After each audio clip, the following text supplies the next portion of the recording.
Singapore দক্ষিণ পূর্ব এশিয়ার ছোট্ট একটি দ্বীপরাষ্ট্র হচ্ছে সিঙ্গাপুর, যার সরকারি দাপ্তরিক নাম রিপাবলিক অফ সিঙ্গাপুর। সিঙ্গাপুর পূর্বে মালয়েশিয়ার অন্তর্গত একটি দ্বীপ ছিল, যা পরবর্তীতে 1965 সালের 9 আগস্ট স্বাধীনতা লাভ করে একটি সার্বভৌমত্ব দেশ গঠন করে।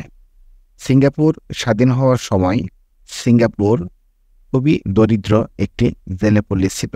পরবর্তীতে সিঙ্গাপুর অধিক কঠিন পরিশ্রমের মাধ্যমে উন্নতির স্বর্ণশিখরে উঠে আসে।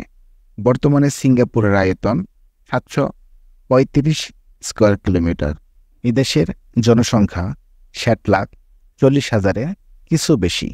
এই দেশের মানুষের জিডিপি পিপিপির ভিত্তিতে 1,33,737, যা পৃথিবীতে তৃতীয় স্থান অধিকার করে আছে। সিঙ্গাপুরের মানুষ সিঙ্গাপুর সরকারের কাছ থেকে পৃথিবীর সবচাইতে উন্নত সুযোগ সুবিধা গ্রহণ করে থাকে। আধুনিক সিঙ্গাপুরকে সিংহের শহর বলা হয়। মজার ব্যাপার হচ্ছে, সিঙ্গাপুরে একটিও সিংহ নেই। সিংহের শহর বলার মূল কারণ হচ্ছে, সিঙ্গাপুরে কোনো কিছু না থাকা সত্ত্বেও সিঙ্গাপুর বর্তমানে পৃথিবীর সবচাইতে ভালো জীবনযাপন করে থাকে। সিঙ্গাপুরে এমন কোনো সুযোগ সুবিধা নেই এই পৃথিবীতে, সিঙ্গাপুরের মানুষ সেই সুযোগ সুবিধা গ্রহণ করে থাকে না। সিঙ্গাপুরের ট্রান্সপোর্ট পৃথিবীর মধ্যে বিশ্বসেরা। সিঙ্গাপুরের বাস ব্যবস্থা পৃথিবীর বিশ্বসেরা। সিঙ্গাপুরের মেট্রো ব্যবস্থা বিশ্বসেরা। সিঙ্গাপুরের এয়ারপোর্ট বিশ্বসেরা। সিঙ্গাপুরের শিক্ষা ব্যবস্থা বিশ্বসেরা। সিঙ্গাপুরের চিকিৎসক বিশ্বসেরা। সিঙ্গাপুরে এখন পর্যন্ত যতগুলা পর্যটন স্পট আছে, যেগুলোকে আমরা পার্ক বলে থাকি, সেগুলো বিশ্বসেরা। সিঙ্গাপুরের জীবনমান মানুষের বিশ্বসেরা। সিঙ্গাপুরকে সিংহের শহর বলার মূল কারণ হচ্ছে, সিঙ্গাপুরে কোনো কিছু না থাকা সত্ত্বেও সিঙ্গাপুরের মানুষের জিডিপি অনেক বেশি, যা সিঙ্গাপুরকে সিংহের শহরে রূপান্তরিত করেছে।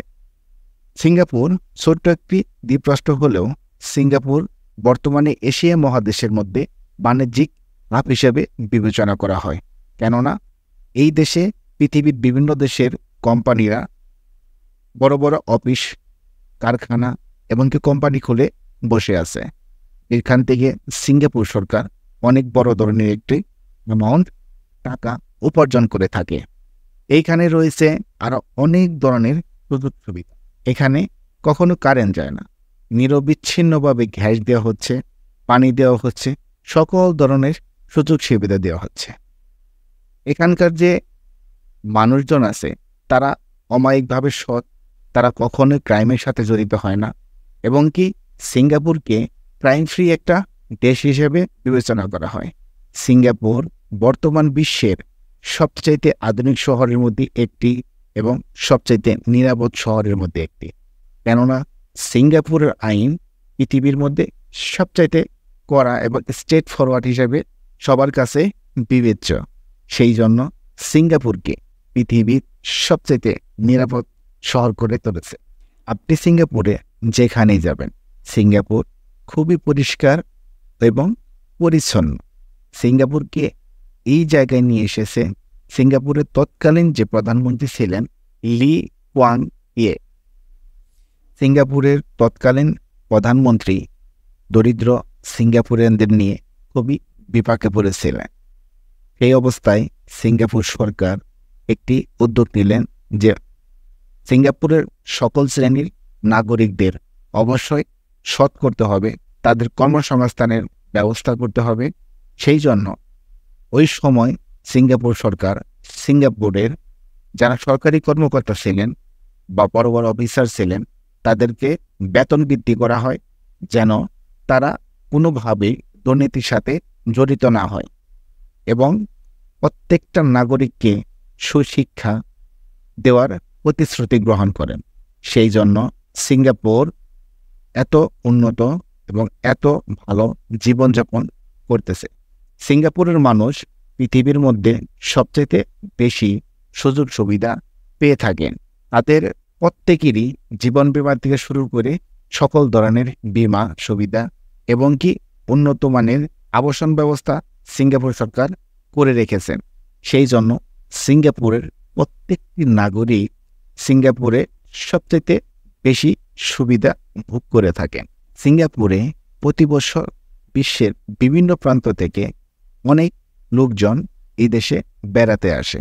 সিঙ্গাপুরে বেড়াতে এসে সমগ্র শ্রেণীর লোকজন অনেক খুশি এবং হ্যাপি মোডে থাকে, কেননা সিঙ্গাপুরে তাদের কোনো ধরনের জোর জমানা পোহাতে হয় না। সিঙ্গাপুরে এয়ারপোর্টে আসার পর থেকে এবং সিঙ্গাপুর থেকে পুনরায় ব্যাক যাওয়া পর্যন্ত সিঙ্গাপুরে আপনি যেখানেই যান, যেভাবেই চলাফেরা করেন না কেন, সিঙ্গাপুর আপনাকে সর্বোচ্চ সুযোগ সুবিধা দেওয়ার চেষ্টা করে। এজন্য সিঙ্গাপুরে প্রতি বছর লাখ লাখ মানুষ ঘুরতে আসে। আপনি যদি সিঙ্গাপুরে ঘুরতে যেতে চান, আপনি চাইলে সিঙ্গাপুরে ঘুরতে যেতে পারেন। সিঙ্গাপুর আমি বলবো এক কথায় এই পৃথিবীর বুকে সবচেয়ে সুন্দর একটি দেশ। সিঙ্গাপুরকে অনেক সময় মানুষ স্বপ্নের দেশ হিসেবে বিবেচনা করে। সিঙ্গাপুর সত্যিকার অর্থেই স্বপ্নের একটি দেশ। যে সিঙ্গাপুরে কখনো যায়নি, সে সিঙ্গাপুর যে কতটুকু সুন্দর সেটা অনুধাবন করতে পারবে। সিঙ্গাপুর একবার যদি কেউ বেড়াতে আসে, সিঙ্গাপুরের কথা সে কখনোই বলতে পারবে না।